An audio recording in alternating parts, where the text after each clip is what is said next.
Your money should work as hard as you do. Join us on Classic FM for a refreshing conversation on building, managing, and preserving wealth the smart way. From practical financial insights to expert perspectives that help you plan for today and secure tomorrow. This is the show that puts your financial future Very first. good evening to you. Welcome to today's edition of Wealth Management and You here on Classic FM 97.3. My name is Chico. Joining me as usual on the show, Raphael, Emenyonu. Raphael, how are you doing today? Good, Chico. How you doing? Rain all through the weekend. It's crazy. Flood everywhere. Is your area flooded? Not really. Not really. I was lucky. I was lucky. Let's not ask you where you live. But I suspect. No, but it's crazy. You know, the stories go beyond just the flooding itself to the effects of the flooding. So, like in my case, it's my generator. The large generator has water issues. Water has gotten into the system of the gen. That's costing quite a lot of money to sort out. And then last night's thunderstorm has knocked out my inverter. Oh shit!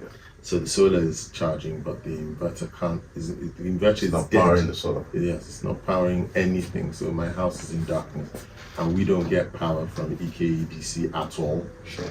You know, so What a shame. I'm in dire straits right now. It's crazy. But that's the story of Chico over the weekend. It's the story of Lagosians. I've actually asked people to share their stories with me, and I've seen loads of stories coming in. We're going to visit it a little later on the Drive Time show. So if you sent me a story, don't worry, we're getting there. But our topic on wealth management and you today is we're going to look at wealth management myths. There are a few things that we generally believe. You might believe some of them, but those myths, we're going to bust them on today's show. Absolutely. In case you are one of those who's believed any of these things, today is the day that you think again. Okay. One that is recurrent, and we've discussed it before, is about thinking that wealth management is only for the wealthy, because you hear wealth and then suddenly you're thinking, wealth is who's wealthy and who's not wealthy. Well, that's not the case, is it? No, not at all. I mean, it's for everybody. You know, no matter how small the amount is, you need to begin to plan with it. You know, so that you can enjoy the concept called compounding. You know, and in fact, the earlier you start planning with it, the better for you. You know, so no matter how small it is, if you listen to Tony Elumelu's interview, he always speaks about capital formation. You know, so you build this capital to be able to tap into opportunities when they arise. You know, so it's no matter how small. I hear people say, it's just 100 naira, let it go. It's just 1,000 naira, let it go. If you put tens of 100 naira together, that's what gives you 1,000 naira. That's right. Right? If you keep tens of 1,000 naira together, that's what gives you 10,000 naira. See, so then 100. And 100 of it, that's what million. gives you exactly. So that's how you build it. You know, but people look at those small amounts and they say, what is it going to do anyway? But if you begin to build it up, you know, and you're not talking about savings here, are you? No, I'm not even talking about savings. I'm just talking about, you know, how you pay attention to little amounts. What the little amount does for you, or where you put it, or how you put it to work. Exactly. So, you know, this saying of a drop of water results in an ocean, right? It's exactly the same thing. You know, and I can also tell you a true life story of a friend. Yes. Many years ago, this was a friend that we went to school together from a very wealthy home. When we got out of school after NYSC, he got a very good job. Yeah. He was working in the bank, and his promotion was quite quick, you know. So he made money. He lived in money, and then he was making money while he was working as well. Now, the first time I spoke to him about financial planning and stuff was like, what's that about? You know, he believes in buying the latest cars, hanging around in the, you know, the best restaurants, the best bars that you can hang in, you know, spend money and look good, drive, the good cars, wear the good clothes, wear the good designers and all that. Now, eventually, when he was going to start, after like 2 or 3 years, when he was going to start putting money aside, he said he was going to set up an automated savings, right? Yeah. So from his bank, so he was saving 5,000 naira. This was somebody that 20 years ago, he could actually give you 20, if he could give 20 million naira, to start a wealth plan, a wealth management plan. But he started with 5,000 naira every month. He did that for about 6-7 years, right? He actually saved in 6 years, he had saved, if we do the math, what he has saved without interest, without compounding and anything, he had saved about 360k, right? And that money was almost 700k, in 7 years because of the power of compounding and the interest over the years. Right? We're going to come to compounding, don't worry. Yeah. We will definitely come to that. And then he called me up one evening, to say we should hang out after work. And then we met after work. And then he said he was looking for, then everybody was married and, their children in the picture as well. He said he was looking for a soft loan. He had a small amount of money. He wanted to pay school fees. He needed a small amount of money, but how much? Maybe about 350 or so. He didn't know that the little amount that he didn't regard, the 5,000 naira that he never regarded, had built up to something that could save him from shame and embarrassment. Because it's an embarrassment if you go to someone and say, I need a soft loan, and the person says, I don't have. Not insulting you, but mere saying I don't have is an embarrassment. And you've already exposed yourself. Exactly, So, I reminded him of that savings, right? And he was like, well, what are you talking about? I'm serious here, blah, blah, blah, and all that. So I got to the office the second day. I pulled out his statement and I looked at it. I shared it with him. And he made the withdrawal and he got the money and he saw that it was real. Since that day, he's been faithful to his portfolio. So, and this is somebody again that is now an advocate of the wealth management philosophy, because he has seen it, he has experienced it. So it's not for the wealthy, the little amount as well can save you from shame and embarrassment. So tell us, what is compounding? Compounding is when you're earning interest on interest.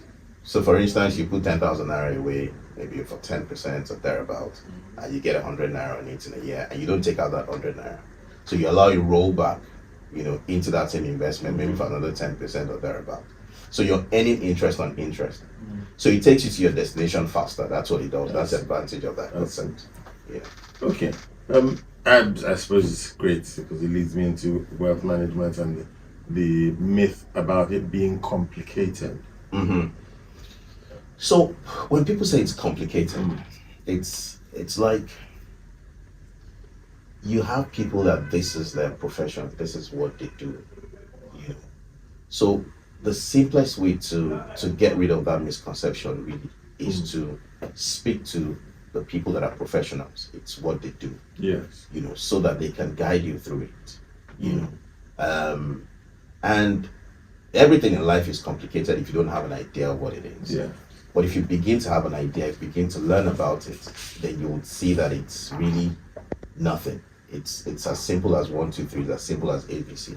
But I think the simplest way, to get out of that misconception really is to get a wealth advisor that you can talk to. It's just like somebody that's, that's not feeling too well. You can't take care of yourself, right? If you're not a doctor. You need to speak to a doctor,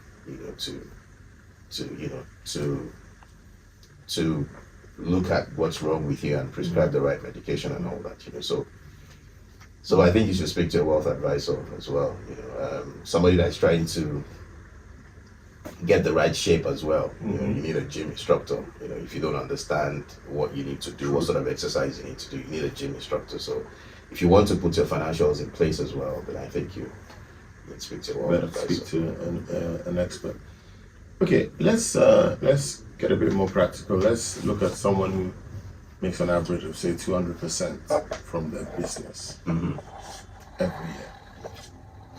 They then need a plan with say 17% annual returns. That's interesting because I get that mostly, from the business people, traders and business people that they'll tell you my business can give me 200% annually. Well, they want to set up a portfolio that'll give me 20%, 17%, 25%, whatever it is. The truth of the matter is, you're not telling them not to do their business, right? Having a wealth plan is not your business, right? It's a way to plan for the next generation, plan for your personal life, right? So keep doing your business, keep focusing on your business. What you're trying to do is to separate your business from your personal life. Your personal life is the one that has to send children to school, not the business. Your personal life is the one that has to put food on the table, not the business. Because you also have a dream for the business to grow, as a separate legal entity, while you then try to grow as well as an individual.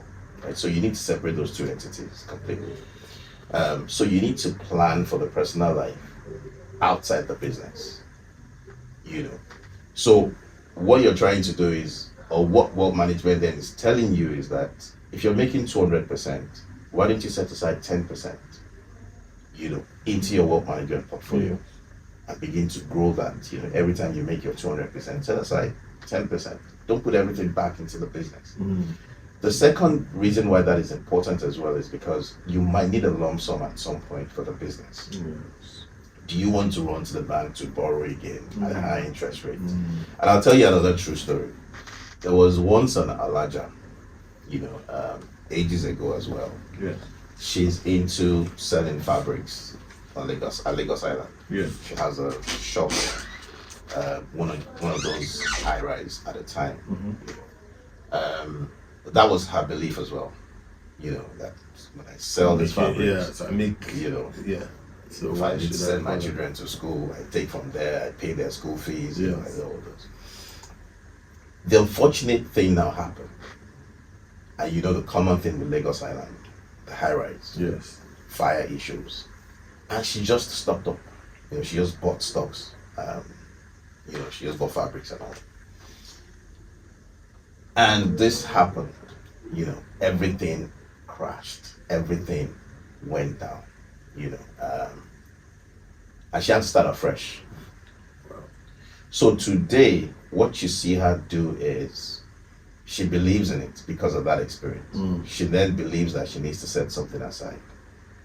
Especially the fact that she might need a lump sum to support her business or expansion plan at some point. So nobody's saying stop your business or stop earning your 200%. But what we're saying is that plan for the personal life and also plan for the unforeseen as regards your business. And that's what wealth management helps you to do in terms of legacy and all of that. Okay, thank you very much. In case you just tuned in, we're busting wealth myths from today's edition of Wealth Management and You. So far, we've debunked the myth that wealth management is for the wealthy. We've debunked the myth that wealth management is complicated, and we just debunked the myth that it's better to just focus on your business. If you're making 200% per annum, why are you going to go for 17% per annum? Well, it makes sense, especially if you are in the business of building wealth. Let's move on. Another one, and I think I've said this on the show in the past, is there's no surplus. There's a lot of people are in this sort of hand to mouth cycle type thing. Money just isn't enough. The country is hard. Now, this is reality. Absolutely. And it's keeping a lot of people from, say, thinking about wealth management or making any forms of investment. What would you say to people who are just saying, well, I don't have enough. Nigeria is hard. I think we've sort of touched on this, from the first two that we've looked at. It's the same thing as thinking that it's for the wealthy. You don't have enough. You're probably, and I know someone that doesn't have enough and he drinks beer and he say almost three times a week. He stays on the mainland, he walks on the island, he will tell you there's traffic on Third Mainland Bridge, I need to chill out for a bit. And then he's somewhere drinking beer and, having his sale. It's like 2-3 times a week, Unfortunately for him, maybe sometimes a colleague walks in there and then he's on me and then he pays as well and he's telling you there's no surplus, But by the time he brings out and makes use of his budgeting tool and he tries to look at where every kobo goes to, how he spends every kobo, he would begin to identify areas where the money goes to that it shouldn't be going to. You know, for those that also buy Ashobi regularly as well, the people that buy Ashobi regularly, and they'll tell you there's no surplus. But you know, the interesting thing or the irony of the Ashobi thing is that most people don't wear it more than once, and they spend hundreds of thousands, you know, on it. Right? So those are part of the things that people might want to look at. You know, maybe not those specifics, but if you apply your budget into and look at I'm thinking those of some other things. For instance, there are people who post daily on social media. Now, that's data. You're going to have to buy that data. Yes, that's correct. And then that's just one part of it. The other part is that you're posting daily, and you're not going to wear the same things. You need to look different in all those. So you have to fund that's another outfit. So it's an expensive habit. It is. And one that you might not necessarily identify as draining your resources. There was someone that analyzed his spending habits to the other day. He takes a bottle of Coke every day. And I asked, was it a doctor's prescription? He said, no. But this is dangerous to your health. You're saying there's no surplus. Yes. And if you do the maths, maybe the cheapest you'll find of a PET bottle of Coke is about 500 naira, right? If you multiply that by 30 days times 12 months, even if it's 10K that you're putting aside every month, you've saved 120 in 1 year. Wow. You know, so there has to be surplus somewhere. You just need to look at it, you know, apply the budget into and try to, you know, cut down on those unnecessary expenses, and you'll probably find one or two, you know, that will help you to begin to build. Family.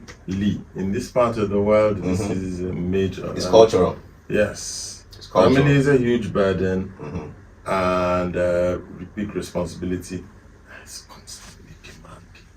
It is. I kid you not. It is. But here's the thing.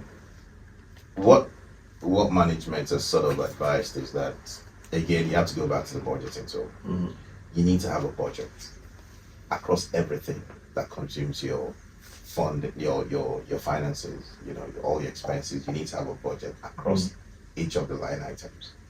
Family can be one of those line items. You need to have a budget around it, you know, maybe every month as your cash flow comes in, you know.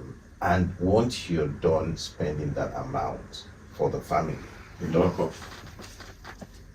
done. Because otherwise, you're just going to have dreams and not goals, you know, that you won't be able to achieve.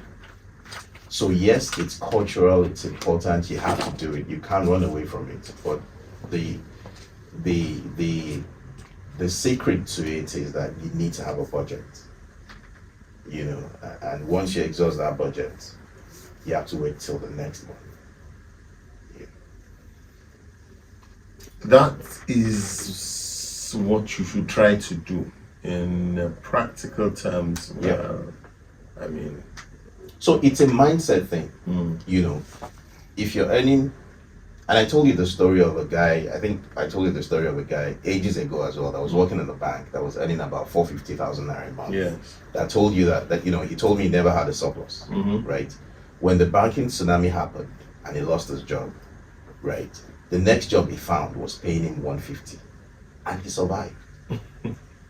That's divided by 3 and he survived. And he survived. You know, so when he was earning 450, family was there. When he was earning 150, family was there as well. You know, they didn't go anywhere, right? And he still needed to provide for them. And he provided. So it's a mindset thing.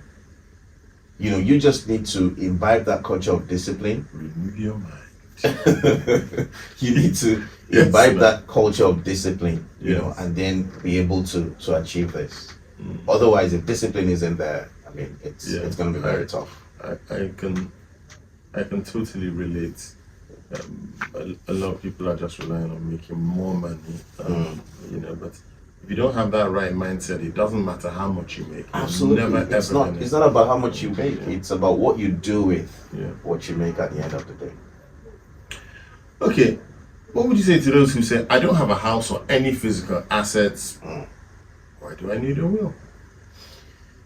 So your bank account is an asset. Your pension account is an asset. Those are financial assets. Yes. Right. Today, we've seen people that they pass away, and because there's no will, their beneficiaries, their loved ones, can't access those monies in the bank. Unfortunately, for some, maybe it's their first hundreds of millions. They just hit the account, and the inevitable happens.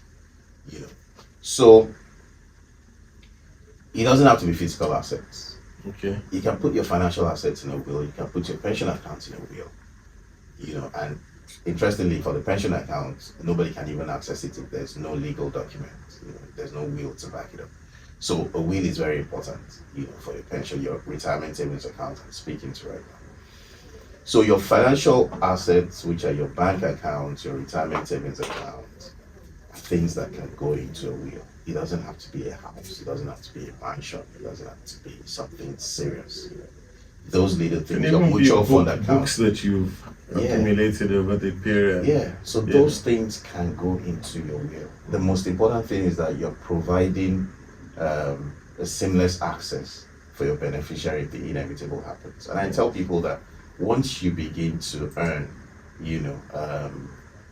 once you start work and you're beginning to earn, your bank account is an asset, your RSA is an asset. You should have a will and put them in a will. It doesn't mean you're going to die the next day, but again, the inevitable can happen. And, you just need to ensure that these things go to the appropriate people. Thank you very much. All right, let's look at another myth as we wind down. I don't need to build wealth. This life is too short. What if you live longer than you thought? What happens? I mean, it's the same thing it's similar to the common saying of money can't buy you happiness. And I usually ask people when I hear money can't buy you happiness, does being broke help?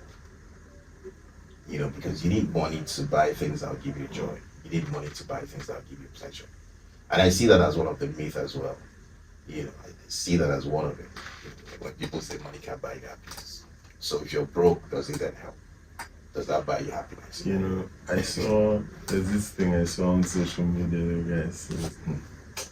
Please, I don't want to hear anybody warning me about don't let money control you. When poverty was controlling me, you kept quiet. And it's so true. Yeah. Everyone say, take it easy. Don't let the money is a spirit. Money will control you. Quiet. When poverty was controlling me, you didn't say anything. So why are you talking now? Interesting. But what if you live longer? It's interesting. How about those who think to themselves, listen, I earn a lot of money, I make a very decent living, I don't need a plan. Yeah. So to those kind of people, my response is that at some point, it's like you're living paycheck to paycheck, right? At some point, you're going to retire. Yeah. God willing, you live long, you're going to retire. What are you going to retire to? Because as you're earning, you're not planning for the future because you're earning a lot. So you're living the lifestyle of people that will sort of tell you, which is another myth, will tell you that I worked hard for this money, let me spend everything. I don't need to keep anything. So it's that same mentality. It's a similar mentality as well, a similar misconception, because by the time you retire, you get old and you can't hustle anymore. You can't really run around anymore. What are you then going to fall back on? So as you earn, there's something your kids called... are not a retirement plan. Yeah, not anymore. Not anymore. That percentage is declining by the day, and you don't want to fall into the trap of what is called midlife, a midlife trap, where or mid-income trap kind of, where as your salary is increasing, or as your earning, as your income, as your cash flow is increasing, you're displaying wealth. You're buying things that people would see and would say, he's wealthy. Whereas you don't have a plan. You're buying the latest cars, you're living in the highbrow areas, but you don't have a plan. And then you retire, and then reality starts biting. Yeah, you can't maintain that standard of living, and then that's it. And then you begin to look haggard, you begin to look rough, you begin to look miserable, you begin to look like a problem to other people around you.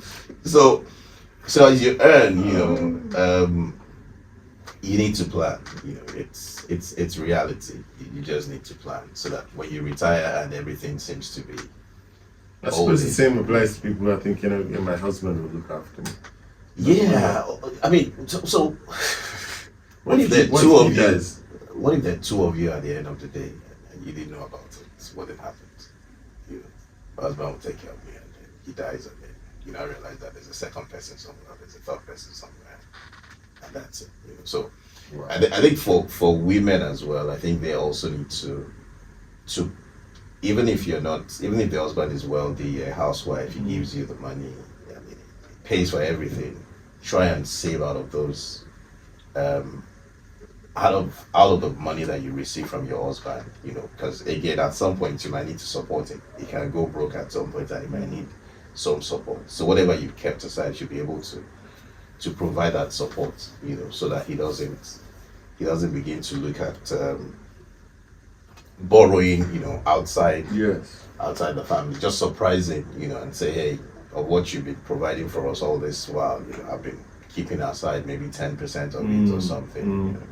And that's wisdom from the household.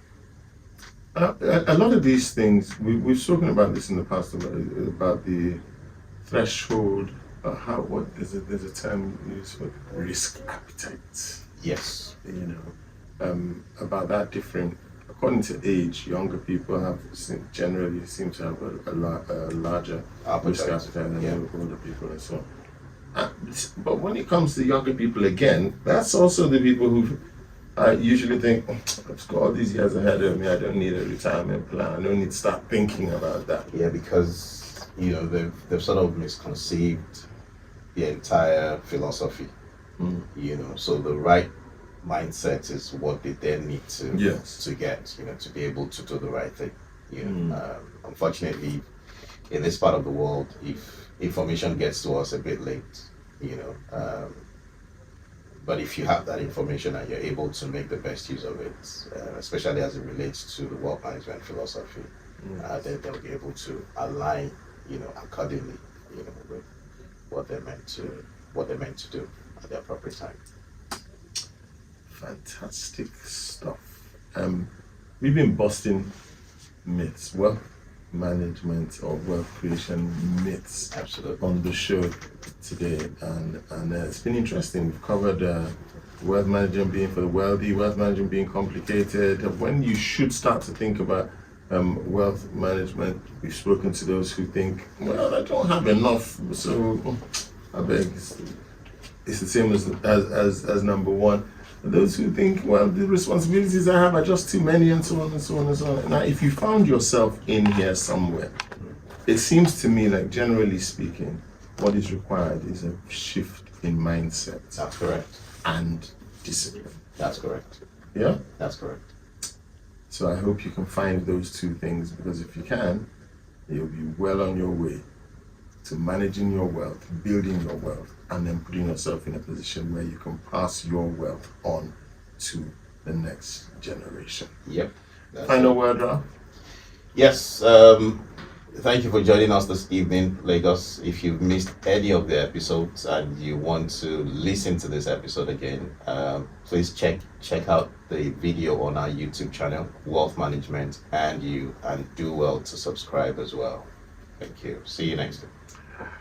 Wealth Management comes your way at 5:30 every Monday on Classic FM 97.3. We'll be delighted if you joined us next week for another edition of the show. Stick around. TDS and a Chico Monday rolls on after this. Make una